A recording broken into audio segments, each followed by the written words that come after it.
things have been. Oh, ooh, the way that things have been. Oh, ooh. Second, don't you tell me what you think that I can be. I'm the one at the sail, I'm the master of my sea. Oh, ooh, the master of my sea. Oh, ooh. I was broken from a young age, taking my soak into the masses, writing my poems for the. I don't know what to say, really. 3 minutes to the biggest battle of our professional lives. All comes down to today. Either we heal as a team, or we're gonna crumble. Inch by inch, play by play, till we're finished. We're in hell right now, gentlemen. Believe me.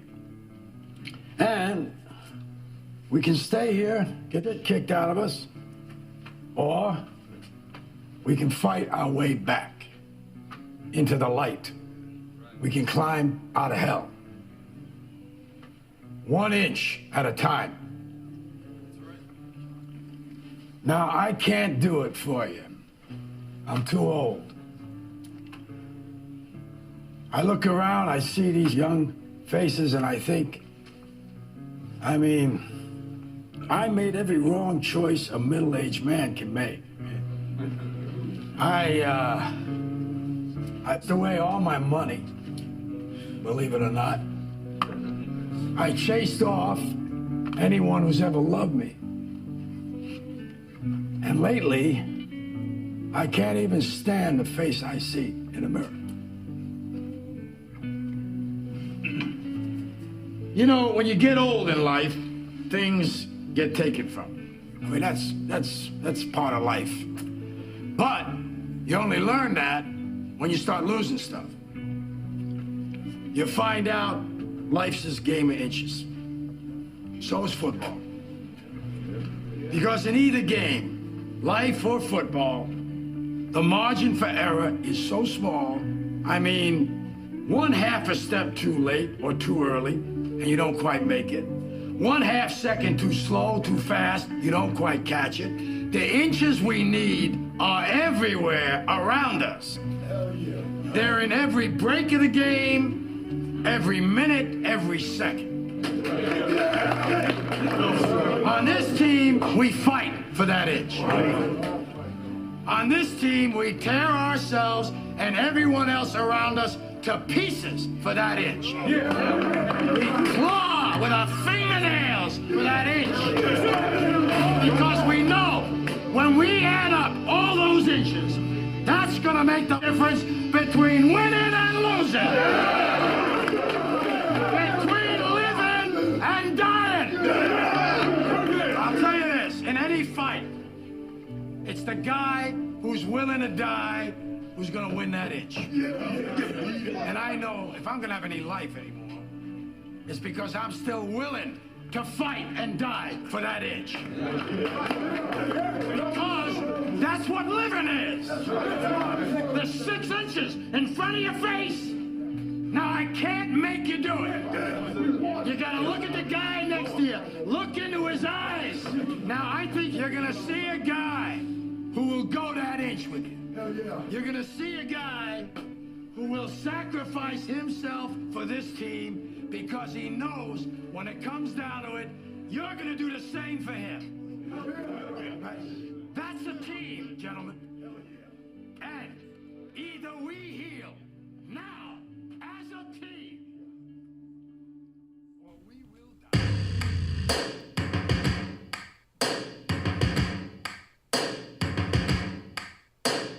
First things first, I'ma say all the words inside my head. I'm fired up and tired of the way that things have been. Oh, ooh, the way that things have been. Oh, ooh. Second, don't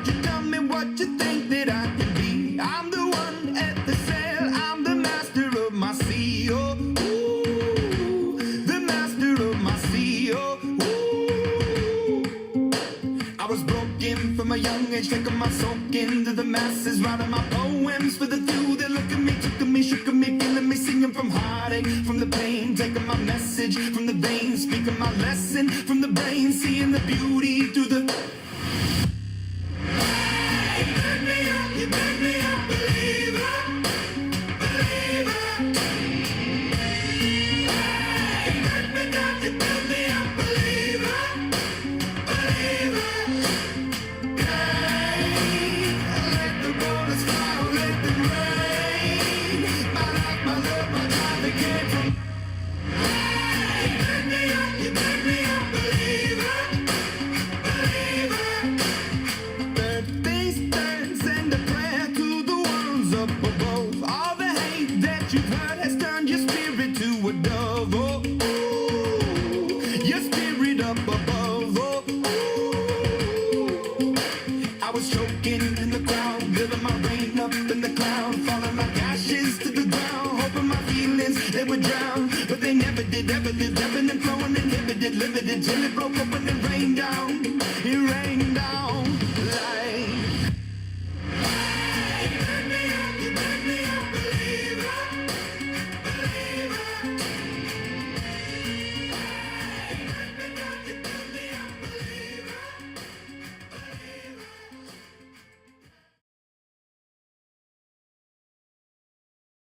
There is, everybody is, it feels like most of the people are on Peyton's side. I'm going to go with Peyton Manning and the Denver Broncos. And as good as Seattle is on the defensive side, and they have 3 Pro Bowl players over there in the secondary, but what Peyton Manning does and what this offense does is they put 4 and 5 wide receivers out there. They're all as good as any one of them. Demaryius Thomas, I think, is an incredibly special player on the outside and ultimately will make some plays, but it is the depth at receiver that's going to win this football game. And I looked at it, I said, I just don't think Seattle can score with Peyton Manning. And one other key element that we haven't talked a lot about, no John Marino. Peyton Manning will audible, they'll run the football, that'll be a big part of their offense here tonight. And I just believe that not enough noise has been made about the Denver Broncos defense. I think their offense is big time. I don't see them being held to 21 points. I'm going with the Denver Broncos to win the Super Bowl. I'm going to let Mother Nature, a higher power, make this pick for me. And this morning, she picked Peyton Manning. Wow. I'm going Denver. Go ahead and put it up. Put it up. 2 weeks ago, we heard doomsaying forecasts of wind chill in the teens and snow and freezing rain. And this morning's forecast for Sunday evening is high in the mid-40s. At kickoff, it's going to be, 45 degrees with no precipitation, very light wind. This is Peyton Manning weather. But my point is, can Seattle make Peyton play football by roughing him up, knocking him down, maybe bloodying his lip? I don't think so. I don't think they can get to him. Stephen A., you realize Peyton Manning this year dropped back 755 times to throw. He was sacked 2.4% of those dropbacks. He has been touched once in each playoff game. I'm sorry. I don't care what Seattle throws at him. Kitchen sink. I don't think they can touch Peyton Manning. And if they don't, you know and I know what's about to happen here. And the words I took to heart on this show this week came from Antonio Cromartie, who's sitting right there. This man, he's had his issues off the field, but on the field, he has a high football IQ. What did he say right off the bat? I expected him to pick the team with the great defensive backfield. He said no. Denver all the way because Seattle doesn't have enough DBs to match up with all the Denver weapons. Especially, he said, do you see Cam Chancellor coming down in the slot and covering Wes Welker? I don't. I'm sorry. If Cam tries, Cam's going to have a long afternoon. I will not know this much. If Cam Chancellor gets a hit on Wes Welker, he won't have to worry about covering them the rest of the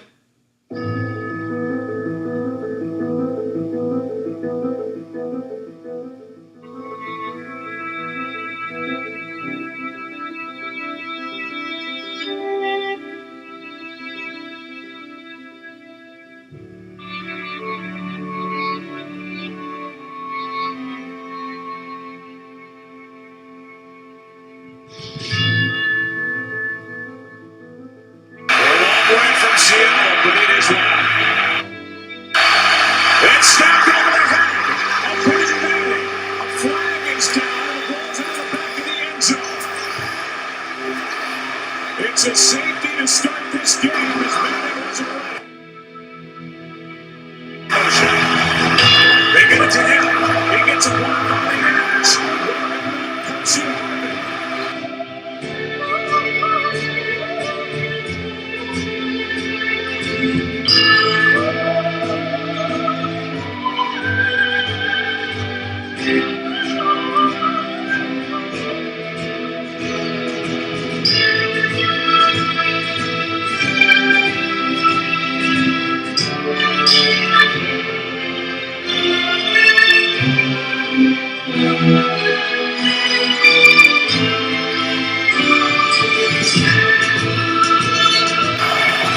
Starting to play in the backfield. Wilson's going to float it. Baldwin downfield.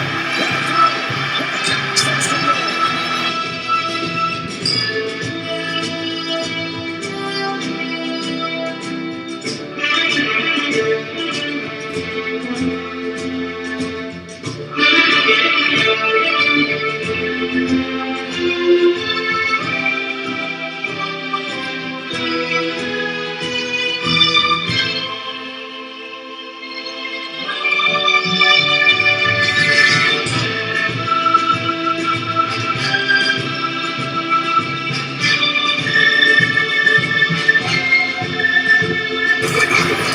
Punch again. It's in for the touchdown. Marshawn Lynch, one of the powerful runners in all of football, is able to punch it in.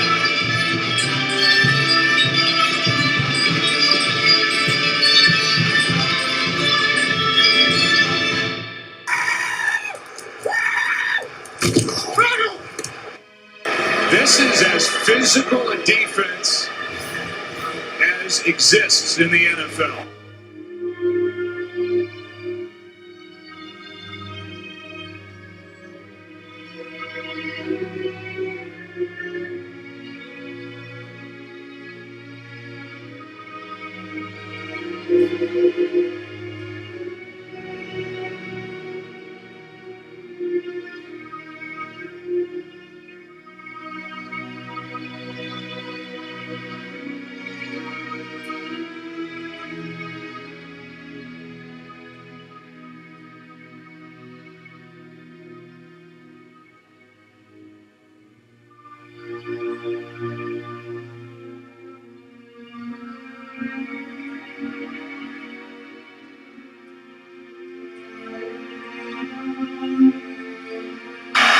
Now 3rd down and 7. They're coming after Manning. Pass is too high.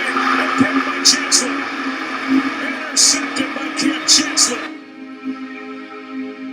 Complete domination by Seattle in the first 30 minutes of this game.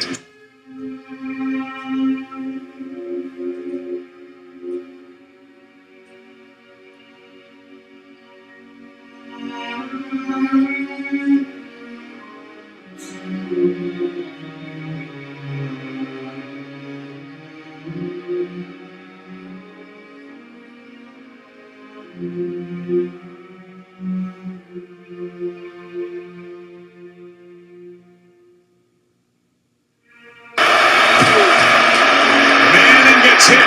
Ball up the Browns. Picked on by Smith. Malcolm Smith. No flags. Touchdown, Seattle.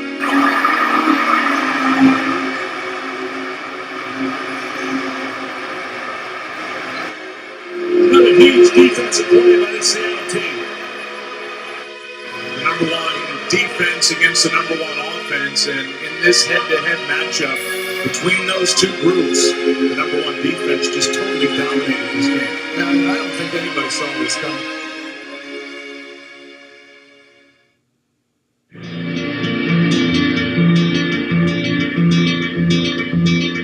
They just pop it up. Good kick by Prater on a hop. It's Harvin, but now he takes off, and Percy Harvin gets flooded.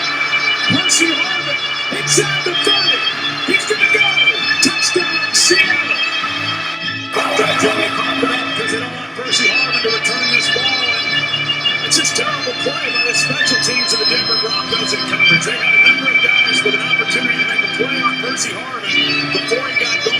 Yes, he did. There's nobody on this field. 21 other guys. Nobody can run like Percy Hart. Hip surgery in August. He missed the championship game with a concussion. He's played in only 2 previous games this season, and he has had an impact.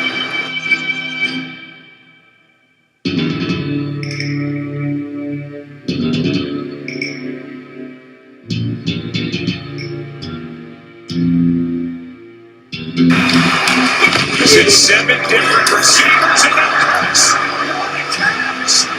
Touchdown. Unbelievable. Jermaine Kearse, he just runs a simple slant route and about 5 guys completely missed. Just terrible defense.